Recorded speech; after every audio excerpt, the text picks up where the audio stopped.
Hello everyone. Today we have to continue our paper, June 2010 paper 1 written 2. We have already done question number 1 till question number 16 in our previous video. So today I want to continue paper 1, June 2010.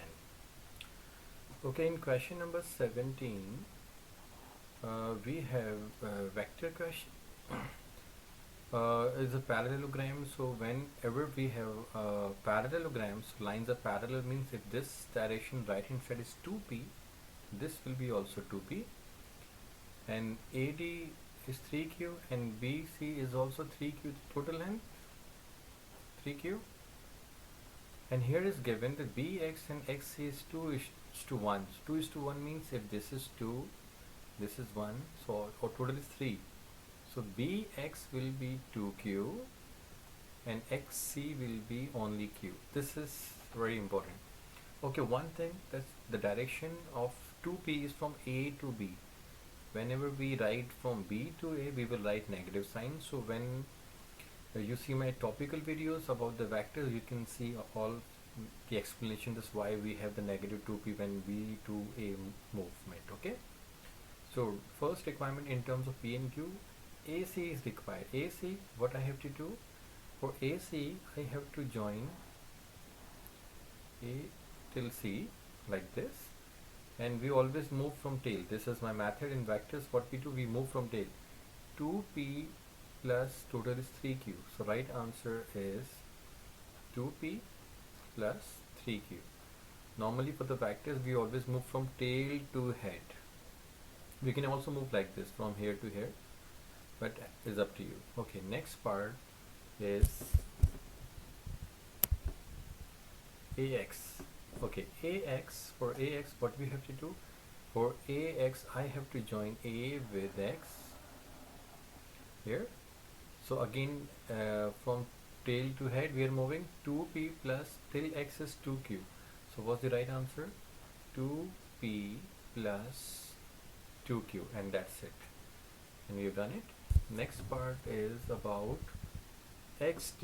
You can see xt is here, so you're finding xt. For xt what we have to do, for xt what we can do here now, for x and t I have to join x, this x till d. So again from tail to head we are moving, so q plus 2p. So xt will be is equals to q. Okay, now q plus, can we write plus or minus? Because this direction and this direction is same. So when we are moving backward direction, opposite direction, so we will write minus 2p, and that's very important. So we have done question number 17. Now question number 18. In question number 18 is about the mensuration, the two-dimension figure. Okay, this 18, the angle of sector is given here when we are writing the simplest form expression in terms of r and pi for the area of sector. Okay, normally the area of sector formula, area of sector is theta upon 360 multiplied by pi r square. This is the normal formula, general formula. Theta is 600 degrees, sorry 60 degrees, 360 degree is the formula. Pi, and we are giving the answer in terms of pi r square, so that will remain r square. 0 0 cancels, 6 and 36 is 1 upon 6 pi r square, and that's, we have done it.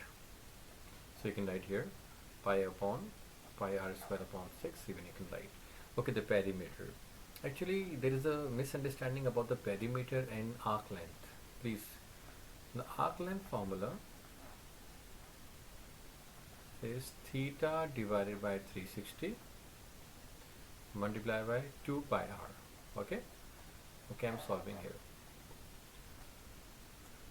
Okay, so arc length, basically arc length means we are talking about this part. This part is called the arc length, this arc. But the perimeter means we add all the sides, so it means we have to also add this and this part. So the perimeter will be what? The perimeter of sector is arc length plus r plus r is 2r. So arc length is coming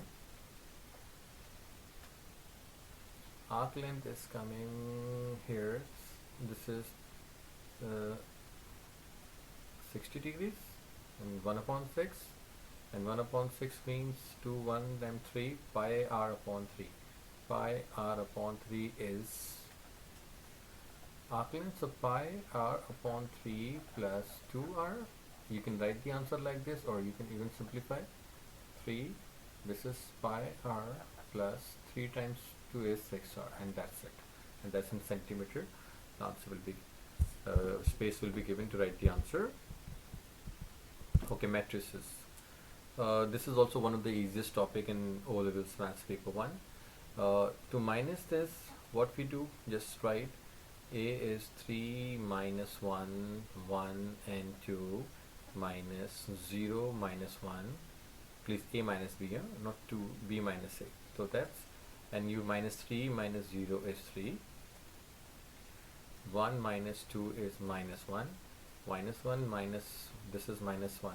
So minus 1 is plus. Minus 1 plus 1 is 0. And 2 minus 3 is minus 1. And that's, you can write the answer here. B inverse. Okay. For B inverse, I would like to solve here the B inverse part. Because B inverse is for the formula 1 upon determinant A, determinant, and multiply by adjoint A. Actually, this is a formula to find the B inverse, and it's very simple. When you want to find the B inverse, I will write here not A, I will write B and B here. Okay. So what's the determinant of B? Determinant of B means I will write in this sign. B is 0, minus 1, 2 and 3. Determinant means 0 times 3 is 0, minus of the formula 2 times minus 1. This is the normal formula to find the determinant. And this should not be 0, because when 0 is singular matrix and inverse is not possible. This is 0 minus is plus 2 and it's coming to inverse possible. Okay, what is adjoint B? Adjoint B is what? This diagonally sign change, and this is called the place change. So the adjoint B is I have to do the sign change, means here sign change minus 1 will become plus 1, and this will become minus 2, and position change 0 and 3 will be replaced. So the B inverse is 1 upon 2. I am substituting in the formula 2, 1 minus 2 and 0. You can write like this, or even you can write 3 upon 2, 1 upon 2, minus 2 upon 2 is minus 1 and 0 is up to you, and that's we have done. This is B inverse. Okay, statistics. Okay, in statistics we are finding the median. Okay, the A part. The median is what? The middle value, the 50th position, or you can write n upon 2. N upon 2 means total is 60. 60 upon 2 is 30, and 30 is not your median. 30 is, I have to write the value of the 30. What we can write the value? From the 30th position here. Okay, what's the exact value? You have to find it. So the exact value at the 30, I think so, is coming this point, and this point is this line. This is 39, I think so. Yes, this is 39. 39 years. Okay, part B is interquartile range. Interquartile range is Q3 minus Q1. Okay, Q3 is 75%, so 3/4 of n. So 3/4 means n is 60, not degree, 60. So that's coming 45. This is very simple. Like, okay, 45th value is your Q3. So I am writing what is Q3. 45th value is coming here, the middle. If you see, this is middle is 45 and the 45 middle is coming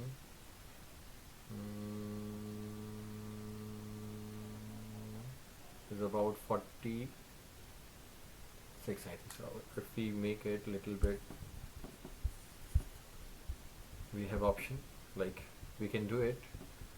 Okay, the option is what? We need 45. The 45 value is coming 46. Okay, and what we need is coming 46. It's coming 46, and the value of Q1 is about 25%. So 25% you can write n upon 4, or 25% you can write that's coming 15th value is, what's the 15th value? 15th value is coming 32. Yes, 32.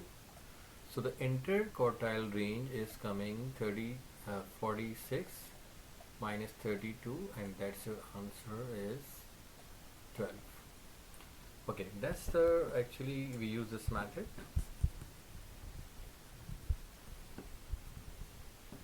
Now we are moving to the next part, is the number of employees aged over 50. This is very important. Over 50. Over 50 means we are talking about here over 50. So over 50 you have to just here, please be careful. Over 50, I'm talking about years. Over 50 I will write from here, I will move up, and that's coming here. Okay, that's coming here about in middle of what, that's 50 in middle. That's about, this part is your result more because we need quite above, so it's altogether 9. So there are 9 people they are talking about. The result is 9 here. So it means your last answer, the number of employees aged over 50 are what? 9. Next part is question number 21.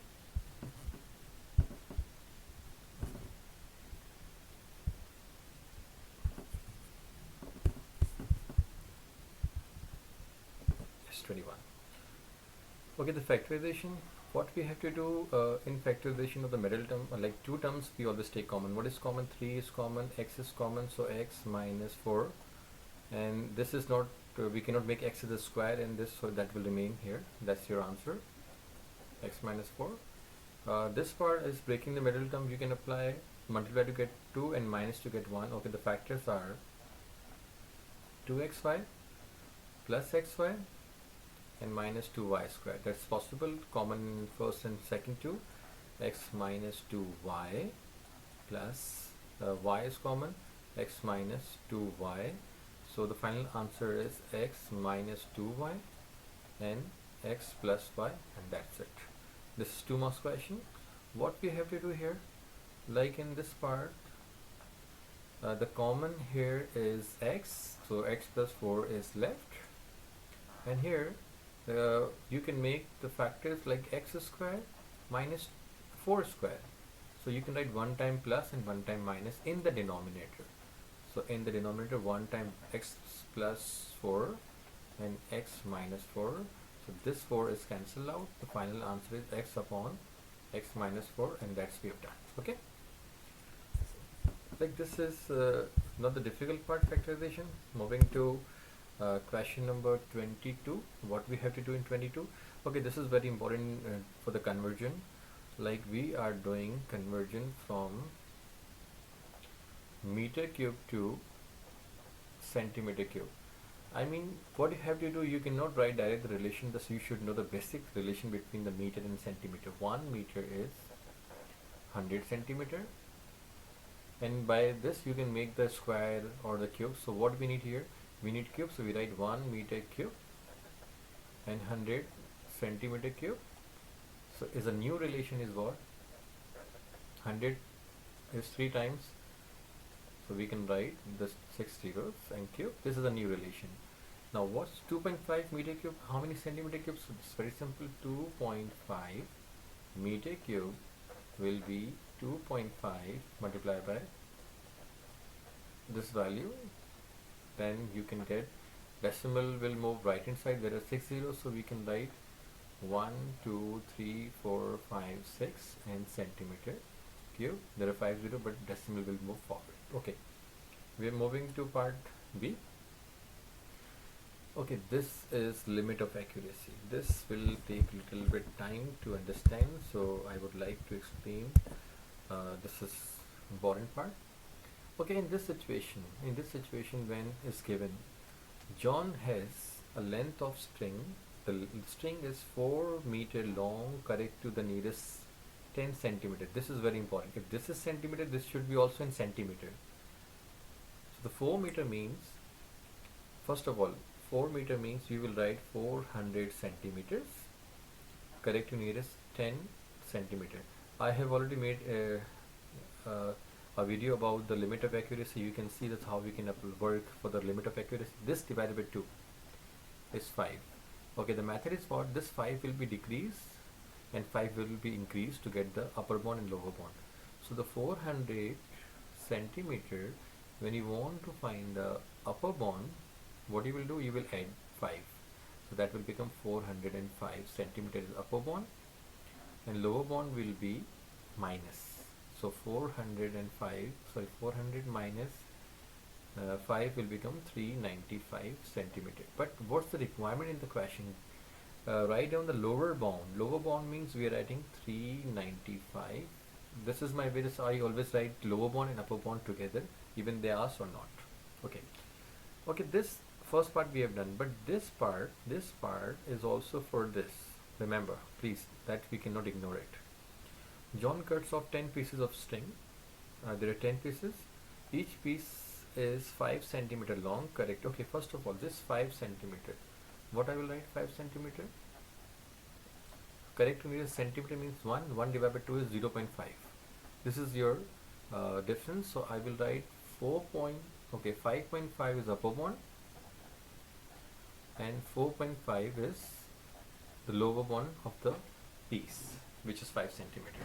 Now what I have to do, by using this calculation, this part, and by using this part, like this part and this part, this all working is about only on this part. Now how can we work on it?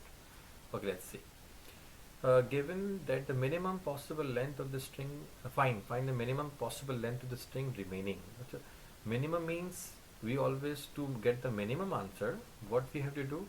Maximum minus, minimum means minimum minus maximum. Like minimum minus maximum means this, what do you mean minimum? Lower bound minus upper bound. This is very important. Now I'm working on it. Part second, find the minimum possible length of string remaining. Like each piece is this, correctness. Find the minimum possible length of the string. John cuts 10 pieces of string. Okay, what we can do here, like from this 400 centimeter, John has cut 10 pieces and each piece is 5. But when we are talking about the minimum, so I will use 500 as a lower bound. The lower bound of 500 is 395 minus, and this like 10 pieces. Then what is given here, and I want to use what? The upper bound. So upper bound means this upper bound is 5.5. So I will write 5.5 multiplied by 10 is 55, and your answer will be, I think so, 340. Yes, 40, and this is coming, and that's the typical part. Normally in the examiner report is written, the students have written 5.5 only, and that's a mistake. So like when you see my video about this limit of accuracy, you will understand why I minus the lower bound and upper bound to get the minimum value. Okay, trigonometry. For trigonometry, the AB is required and these two sides are equal. I have to use trigonometric ratio. We cannot use calculator. An isosceles triangle, so these two angles are equal. AB is required. For AB, what I have to do, I have to divide this into right angle triangle, because this trigonometric ratio is used in right angle triangle. This is 90 degree and this is x, so x is required. In which ratio, and if this is 90 degree an isosceles triangle, this is 16 centimeter, this is also 16 centimeter.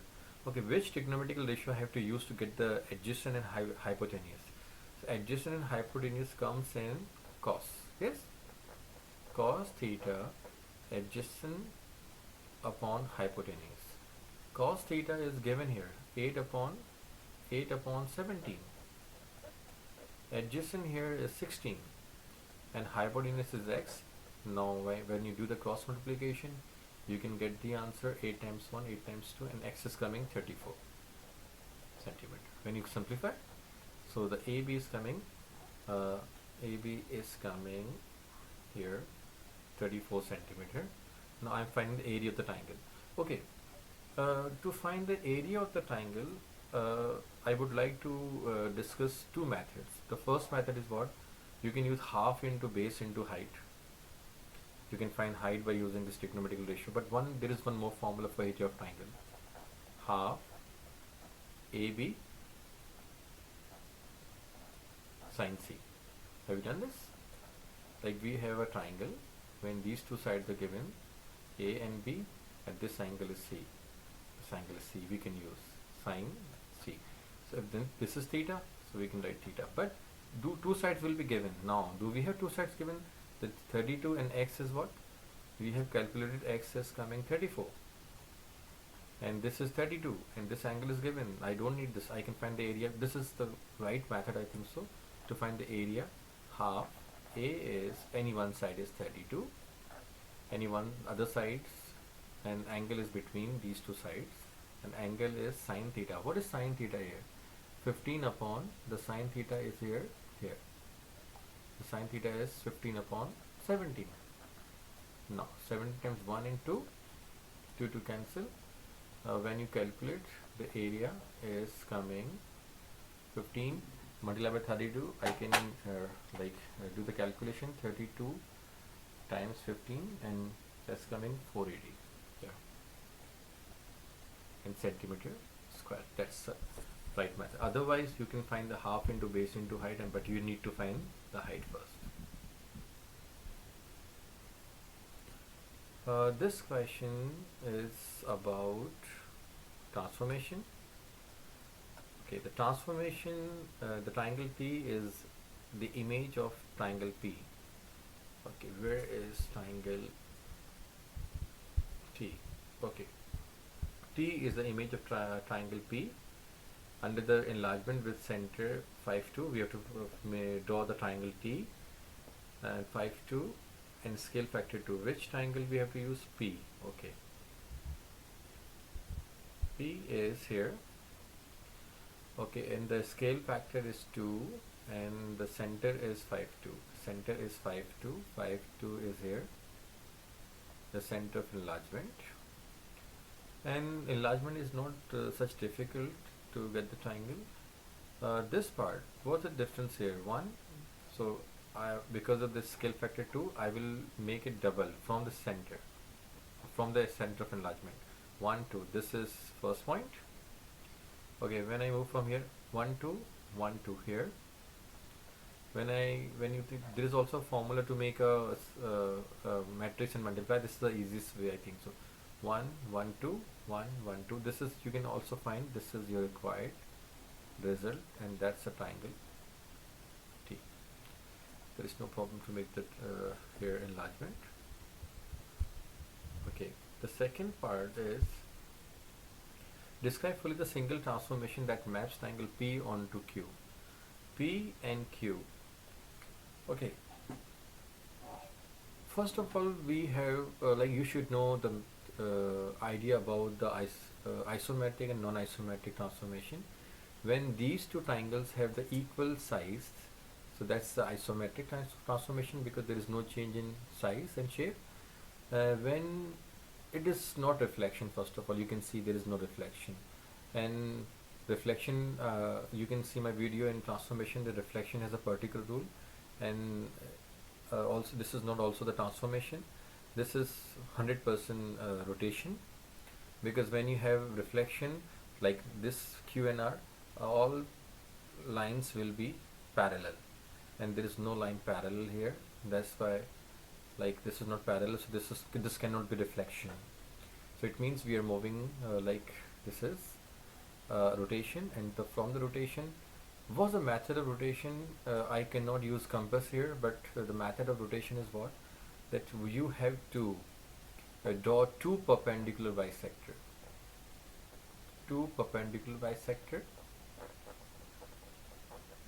like from this point, like this point and this point, the corresponding points. You will draw two perpendicular bisector that will when you make two, that will come from here, like here, that will be passing through here. Okay, and the second is this point. You can see this point and this point. Like here is easy, 1 2 3 4 5 6 7 8, middle is this line. Okay, this is the center of rotation. I mean, when you see my video about the rotation, that's how we can find the center rotation, you will understand by using the compass. And when this is the center, the origin, and the origin is center, it means from the center, so I can write that the single transformation P onto Q is what, the center of rotation is, first of all, origin, that is 0 0. Okay, what we need, center, and second we need angle and the direction. We need three things. Okay, which angle is this actually? When you join this with this part, this corresponding, you will get the angle is 90 degree. You can see clear, that cannot be 91, that cannot be 100 degree. This normally we have 90, sometimes 45, the standard angles we have. This angle is 90 degree. Okay, the angle of rotation is 90 degrees. Okay, now what, P is your object and Q is your image.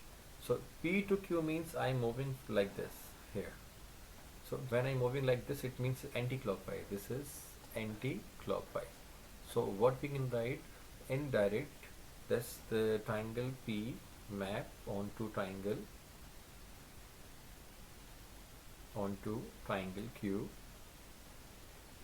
a 90 degree anti-clockwise rotation about center 0 0. And that statement is very important to write. That's we have done it. Okay. Next part is find the matrix representing the transformation Q and R. Okay, Q and R is here. Okay, whenever they ask to write the matrix, very important, matrix means the center is always origin.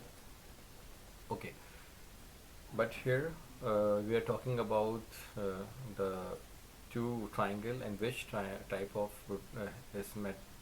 the transformation is this is, you can see this is reflection. Okay, reflection. Okay, reflection, we have four types of matrices. There are four types, fixed, and you can see in my video like about the transformation which four types, and you don't need to learn by heart. That's very simple. That's my method, 1 0 0 1. And what, reflection on x-axis, so it means x-axis, your first matrix will be, this is, I know, this is fixed. This in when the reflection is on x-axis is always 1 0 and 0 minus 1, and that's your answer of the C part. You don't need to learn all the matrices. I will explain you in my video about the transformation. This we don't need to learn. There is a method to find all the matrices. Don't worry about it.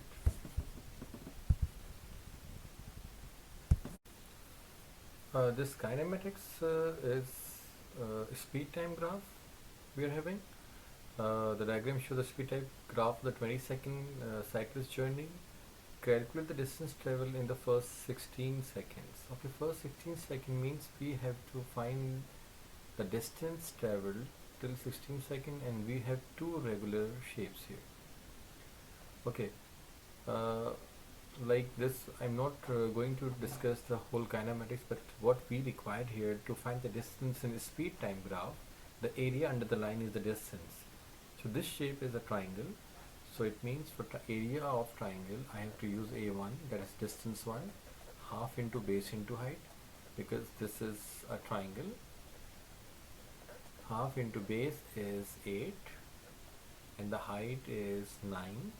So the distance 1 till 8 seconds is coming 4 is 36. Yes, 36 meters. This is the first distance here, this part. This is 36 meter distance traveled.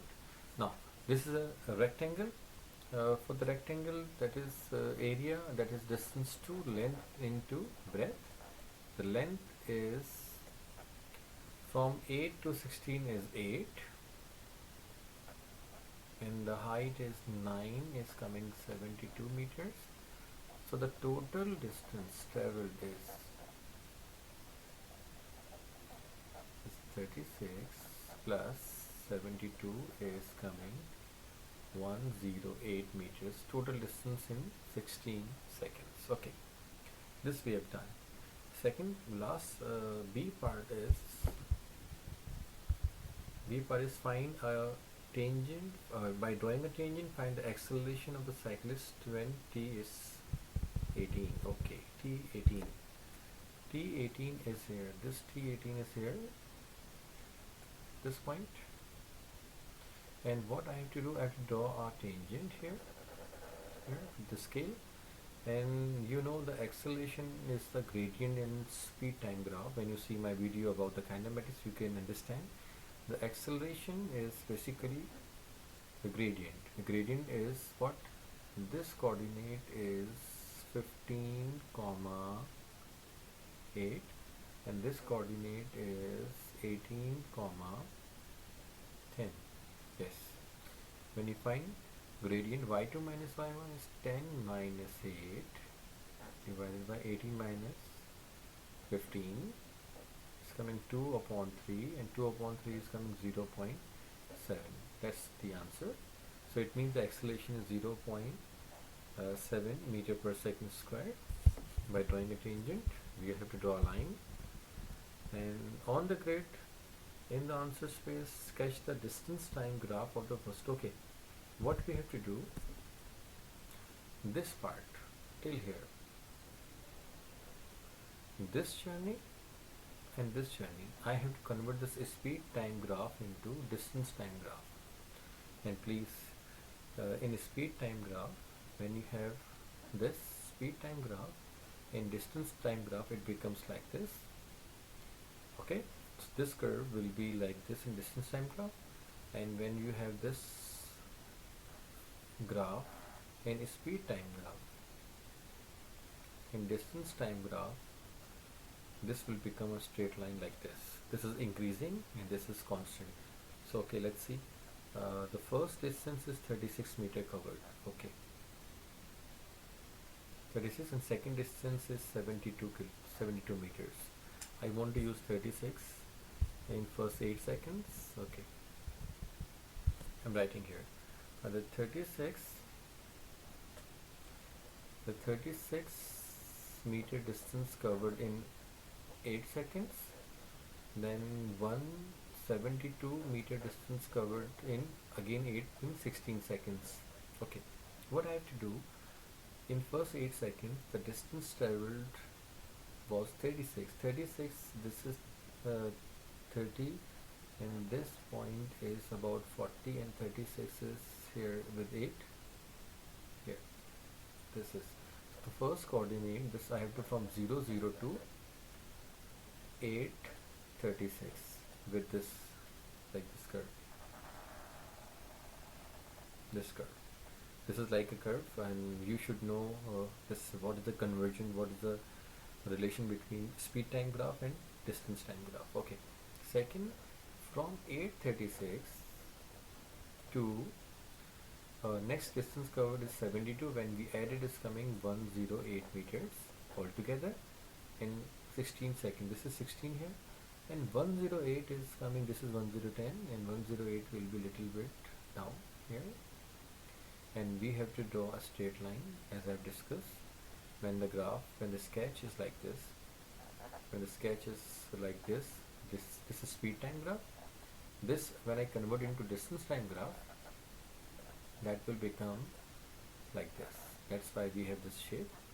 And when we have speed time graph, the graph is like here constant, this is increasing, this is constant speed, so that will become, in distance time graph, that will become like this. And that's the actually the relation between distance time graph and the speed time graph. Okay, the last question is about the loci. This loci, I think so, as I cannot do on the screen, but I would like try first of all yourself. Maybe when I do the loci past papers, topical past papers, and I discuss the topical like loci, then I will explain everything with my hand, is how we can draw and how we can use protector and the compass and everything. I hope that you will like my video. When you think this my method of teaching and my way of teaching is good, like beneficial for you, and you understand it well, please share with your friends, and please press the bell icon so that you can receive my notification. And thank you so much.